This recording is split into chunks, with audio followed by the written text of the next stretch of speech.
This seal is a symbol of good television.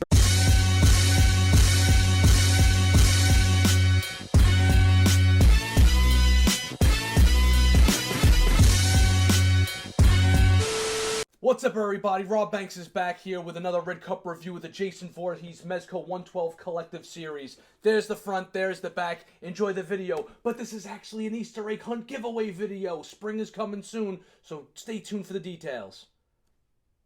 Alright guys, with Easter right around the corner, we're going on a hunt for this contest, so check it out. You see this right here? This is a floating Jason mask. You're going to see this throughout the video multiple times. This is how you enter the contest. Number 1, count the amount of times you've seen this Jason head. Write it down. Okay, then take a picture showing that you're subscribed to the Red Cup Review and part of the family, right? So I want a screenshot of how you guys are subscribed, but get inventive with your photo because there's going to be votes involved, right? Then you go to the official Red Cup Review community page on Facebook with the number of times you've seen the Jason mask. Your hashtag Red Cup the 13th is the hashtag. Hashtag Red Cup the 13th. And the picture under the specific thread in the official Red Cup Review community. You take the picture, how many Jason heads, and hashtag Red Cup the 13th. The person with the most votes wins. Bam, an unopened Mezco exclusive Catwoman figure. It hasn't even been untaped. This is fresh out of the box right here. So you guys get a chance to win this. Get inventive because the person with the most likes is going to win this. We're a community, guys. Don't be a bunch of jerks and not vote for one another. So get creative, okay? In 2 weeks from the release of this video, we will be announcing the winner for this. The rules are down below if you forgot. Now let's get on with the review. Here's just a quick overview of everything that comes with the figure. He comes with a plethora of weapons in total. The 2 different heads, the 2 different masks. Yes, they remove from both heads. And I don't usually focus on this in the reviews, but this is probably my favorite stand that they've done as far as actual, like, going the extra mile. And that's not a sticker. That's actually printed on there. I guess it was, like, silk screened or whatever the case may be. But it is actually the cover of the VHS or DVD, whatnot have you, of the Friday the 13th Part 3. Excellent stuff. Ladies and gentlemen, give it up for everyone's favorite mass-murdering psycho, Mama's Boy, Jason Voorhees. Alright, he's not the original Mama's Boy, but Owen loves his mama. That would go to Norman Bates. I wanted to take a quick look here to show you guys a nice once-over. What I believe, the outfit is nice, it's simple. They got nice little sewn-on buttons there, which is pretty cool. And the neck is nice, it's different, it's fleshy. His hands hold the weapons very tightly, so you don't have to worry about that. I wish the boots would have had a little bit more wear and tear on it. I don't think his outfit gets that dirty over the course of the movie. But I know he walks through the mud a lot, so I wish his boots had a little bit more of a mud thing going on. Mud. Let's see if we can get a close-up of the boot. There we go. So you guys can see the detail on the boots right there. So the boots do have a nice amount of detail. I just wish they were a little bit more muddied up and stuff. And his pants may be a little bit dirtier. But not too bad, not too shabby. I must say so myself. Let's look at the rest of the figure. Articulation time. And this is where it gets kind of interesting because he actually has double-jointed elbows and double-jointed knees. Remember the debacle with the Catwoman figure? Well, this figure doesn't have any of those problems. The ankles go in really far. The ankle rockers on this are some of the best Mezco's ever done. He's kind of like a modern day, even though he's not modern day really, Frankenstein, right? And they gave him the double jointed knees. The knees go up about that high. They kick out pretty good. And the elbows go all the way back. Look at this. Look at how deep that goes. Especially for a figure of this caliber, for a guy like this. Hey, how's it going? The articulation's pretty freaking amazing on him. His side-to-side waist swivel is there. Pretty awesome. He goes back pretty far. Check this out. All the way back, almost. Look at that. Hey! You know? And as far as a belly crunch goes, he goes down about that far, which is awesome. Awesome. His head goes up, looks up about that high. Because he's got like this, it actually doesn't attach straight on. Right, the body's got like some kind of like fresh new body there, right? That they made for this specifically, right? So it actually protrudes out this way a little bit. So he looks down pretty far, like as if he's standing over his victim, staring him straight down, and he looks up about way high. So he's actually got some pretty decent range there, right? Nice. All right, now we're going to discuss the head sculpts. I hate that word, head sculpts. I'm not that enamored with it. over here, if you could split the screen, you'll see a screenshot from the movie there. I don't know what it is, because there's a lot of things to like about it itself. The coloring is done pretty decently. You got that sickly grime around his lips there. And I don't know if it's like the coloring around his eyes, but the flesh tone is pretty natural. It's got like that pinkish feel to it. It's kind of like this looks like a lump of clay or something. The sculpt is done well for what it is. And I guess he's pretty accurate. I'm not going to have him with his face out, though. Let's take a look at the next one. All right, now I'm feeling this head sculpt just a wee bit more, probably because it's a little bit more expression-filled. It's got the nice gap in the head there from the axe or the machete or whatever it is, what have you. The mouth's a little bit more agape and stuff, but you guys could see that. You don't need me to explain it. Now, as far as the blood goes, I like how the blood's a little bit lighter colored going towards the back of the head, and towards the front of the head where it would be dripping off naturally from the face, it's actually a little bit darker, and it's a little bit more like real deep reds in there with the blood effect. However, in person, it's got a more of a dried blood effect. So on the camera here, when the light is actually on it, it's got a redder effect. But when blood dries, it has like that nasty brown color to it.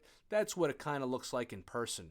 So the camera over here can be a bit deceiving, but I do like it better. I guess if I had to pick a head sculpt to go with, I'm going with this one, just for the simple fact that it's got a little bit more going on to it. And the hole in the head there, actually, you can actually fit the axe in there once the mask is on. Let's take a look at that. All right, you take your mask, right? You're going to take the mask, you're going to slip it over the back of the head, and it can kind of just rest up there too. I don't know. He's not going to be hanging out. He's going to have his mask on. So you want to slip it over the head, right? Then you want to kind of maneuver it back here and then slide it down a little bit, right? You want to take your time with this. All right, so you can actually get it to line up here, okay? You get it to line up, right? And then you can take the axe, right? The axe works best with this. I forgot in the movie if she does it with the machete or the axe when she actually hits him in the head, but the face mask helps grip the actual axe itself. And you can like bury it in there. Look at that. Bam! Right in your face. In your face. And it stays. It stays pretty good too. You don't got to worry about, look, it's not going to fall off. All right, height comparison time. Shot number 1. We got Jason standing next to the Mezco 112 Collective Ash, because I figured he's the most humane character that falls in line with a movie like this. They're both movie characters. You got the DC Universe Classics Batman and also Iron Man from that same series. Now, Iron Man is at least a half a head taller than Jason. Jason and Ash are actually the exact same height. Now, before everyone goes up in a tizzy and goes, that's not accurate, I actually looked this up. Jason is only supposed to be between 6'3" and 6'5". So, on an average of the heights the characters that have actually played Jason, even though he's meant to look more imposing in the movie, Jason's only around 6'3", whereas Ash is 6'1". They're almost exactly the same height. Now, remember when I said earlier in the video that his head kind of protrudes out a little bit and isn't straight up and down? So I'm sure if Jason was looking straight up, he would fall in around 6'3", 6'4", which is only maybe a little bit taller than Ash there. I know I'm using something more, but I'm trying to keep my arm out of the video. Next piece. Now you got Jason next to the Collect and Connect Bane, again from the DC Universe Classics. You have him next to Multiple Man. The reason why I keep using Multiple Man in these videos is because he's like your average size human, and he's the only modern Marvel legend I actually have. And there you have him next to Triple H from the Mattel line again. I'll tell you what, guys.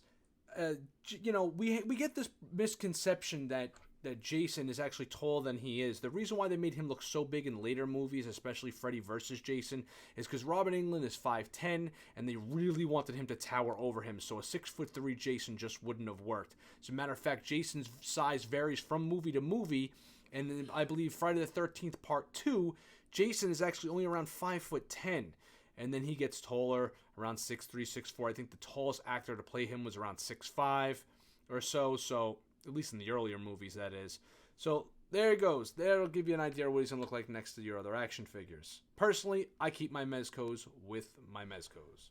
Up first in the accessories department is the clean version of the mask. And I want you guys to understand that it is plastic straps throughout, kind of like the Catwoman glasses, so they do not stretch. Be careful. It's got a little bit of yellowing, and it's got a little bit of that wear and tear look around the eyes and around the edges. Very good.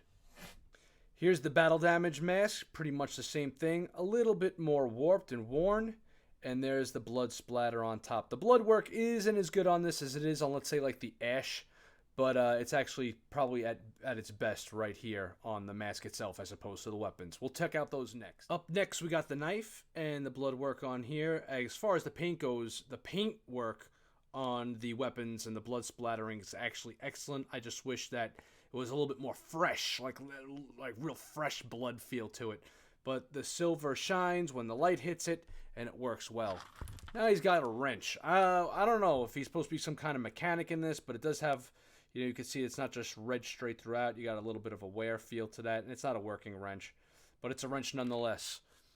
He has the meat cleaver to the face. The blood on this is a little bit more dull, even when the light hits it, but the splattering effect is nice, and the handle is not as worn. Then you got the poker. The poker? I just met her. That's what they all say, right? The poker even has a little bit of blood on it, like when he sticks it right through the girl in the end of the movie there. Spoiler alert. And there you go. You got your poker. My favorite and Jason's weapon of choice for the most part, his machete. Again, take a look at the way the paintwork is just, it just looks so good. I just wish it was a little bit more brighter. I don't know. I'm sure there's a few customizers out there that'll be able to freshen that blood up and make it look like it's totally fresh.